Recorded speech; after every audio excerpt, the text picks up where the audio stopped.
राधे राधे, जय श्रीमन नारायण, हरे कृष्णा। कैसे हैं आप लोग? आशा करती हूँ कि भगवान की कृपा, श्री गणेश की कृपा आप सभी पर बनी रहे। और इसी के साथ आज हम सुनेंगे गणेश चतुर्थी की कहानी। तो चलिए मन में गणेश जी का ध्यान करते हुए कहानी को शुरू करते हैं।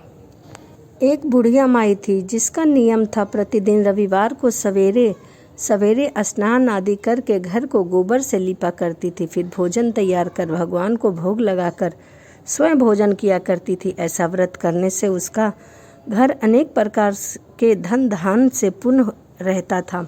श्री हरि की कृपा से घर में किसी प्रकार का विघ्न या दुख नहीं था। सब प्रकार से घर में आनंद ही आनंद था। इसी तरह कुछ दिन बीत जाने पर उसकी एक पड़ोसन उसकी गोबर वह बुढ़िया लाया करती थी ताकि घर को लीप सके। वह पड़ोसन विचार करने लगी कि यह वृद्ध सर्वदा मेरे घर से गोबर लेकर जाती है, इसीलिए अपने गौ को अपने घर के भीतर बांधने लगी और बुढ़िया को गोबर देने से मना कर दिया। बुढ़िया को गोबर न मिलने से रविवार के दिन अपने घर को वो न तो लीप सकी और न ही पूजा कर सकी। इसीलिए उसने न तो भोजन बनाया और न ही भगवान को भोग लगाया तथा स्वयं भी उसने भोजन नहीं किया। इस प्रकार से उसने निराहार व्रत किया। रात्रि हो गई और वह भूखी ही सो गई। रात्रि में भगवान ने उसे स्वप्न दिखाया और भोजन न बनाने तथा भोग न लगाने का कारण पूछा। वृद्ध ने गोबर न मिलने का कारण बताया। तब भगवान ने कहा, माँ, हम तुमको एक ऐसी गाय देते हैं जिससे सभी इच्छाएं तुम्हारी पूर्ण हो जाएगी, क्योंकि तुम हमेशा गौ के गोबर से ही घर को लीपती हो, भोजन बनाकर मुझे भोग लगाती हो, उसके बाद तुम खाती हो। इससे मैं खुश होकर तुम्हें वरदान देता हूँ, निर्धन को धन और बांझ स्त्री को पुत्र देकर तथा अंत समय में मोक्ष देता हूँ। स्वप्न में ऐसा वरदान देकर भगवान वहाँ से अंतराध्य हो गए और वृद्ध की आंखें खुली तो वह देखती है कि उसके आंगन में एक सुंदर सी गाय और उसका बछड़ा बंधा हुआ है। वह गाय और बछड़े को देखकर अति प्रसन्न हुई और उसको घर के बाहर बांध दिया। अब वह वहीं खाने को चारा पानी डाल दिया करती थी। जब उसकी पड़ोसन ने घर के बाहर एक अति सुंदर गौ और बछड़े को देखा तो वह द्वेष के कारण उसका हृदय जल उठा। उसने देखा कि गाय ने सोने का गोबर किया है तो वह उस गोबर को उठाकर अपने घर में रखाई और अपने गाय का गोबर उसकी जगह पर रख दिया। वह नित्य प्रतिदिन ऐसा ही करती थी और सीधी साधी बुढ़िया को इसकी कोई भी खबर नहीं थी तथा वह सर्वव्यापी ईश्वर ने सोचा कि यह तो इसकी पड़ोसन बहुत ही चालाक है, पड़ोसन के कर्म से बुढ़िया माँ ठगी जा रही है। तो ईश्वर ने संध्या के समय अपनी माया से बड़े जोर से आंधी चलाई। बुढ़िया माई ने आंधी के भय से अपने गौ को और उसके बछड़े को भीतर बांध दिया। प्रातःकाल जब वृद्ध ने देखा कि गौ ने सोने का गोबर दिया है तो उसे बहुत ही आश्चर्यचकित हुआ। उसकी कोई सीमा न रही। अब वह प्रतिदिन गौ को घर के भीतर ही बांधा करती थी। उधर पड़ोसन ने देखा कि बुढ़िया गौ को अब तो घर के भीतर ही बांधने लगी और उसका सोने का गोबर उठाने का मौका भी चला गया।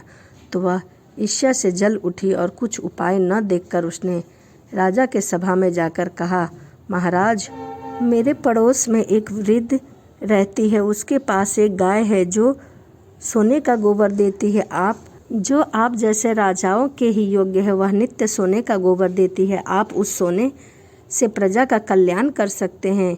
वह वृद्ध इतना सोना क्या करेगी? राजा ने यह बात सुनकर अपने दूतों को वृद्ध के घर गौ लाने के लिए भेजा। वृद्ध प्रातःकाल ईश्वर को भोग लगाकर भोजन ग्रहण करने ही जा रही थी। राजा के कर्मचारी गौ को खोलकर ले आए। वृद्ध काफ़ी रोई चिल्लाई, किंतु कर्मचारी के समक्ष कोई क्या कहता। उन दिन वृद्ध गौ के वियोग में भोजन न खाती थी। रात भर रोती रहती, रोकर ईश्वर से गौ को पाने के लिए प्रार्थना करती रही। उधर राजा गौ को देखकर बड़ा प्रसन्न हुआ, लेकिन सुबह जैसे ही वह उठा सारा महल गोबर से भरा हुआ दिखाई दे रहा था और चारों तरफ गोबर ही गोबर की गंध आ रही थी। यह देखकर राजा घबरा गया। भगवान ने रात्रि में राजा को स्वप्न में कहा, हे राजा, गाय वृद्ध को वापस लौटा दो, नहीं तो तेरा अनर्थ हो जाएगा, मैं तुझे बर्बाद कर दूंगा।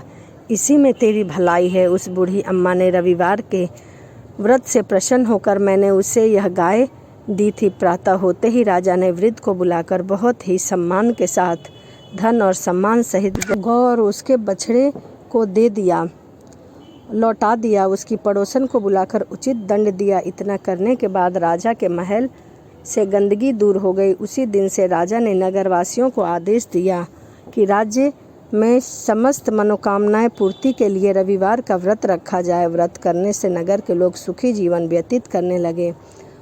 नगर में अब कोई भी बीमारी नहीं होता था, बीमारी का प्रकोप भी किसी पर नहीं होता था। सारी प्रजा सुख से रहने लगी। तभी से घर में हर रविवार के दिन गौ के गोबर से घर की लिपाई की प्रथा चली आ रही है। ऐसा करने से हमारे घर में बरकत होती है, घर में लक्ष्मी का आगमन होता है, भगवान प्रसन्न होते हैं, माँ लक्ष्मी की कृपा सब पर बनी रहती है।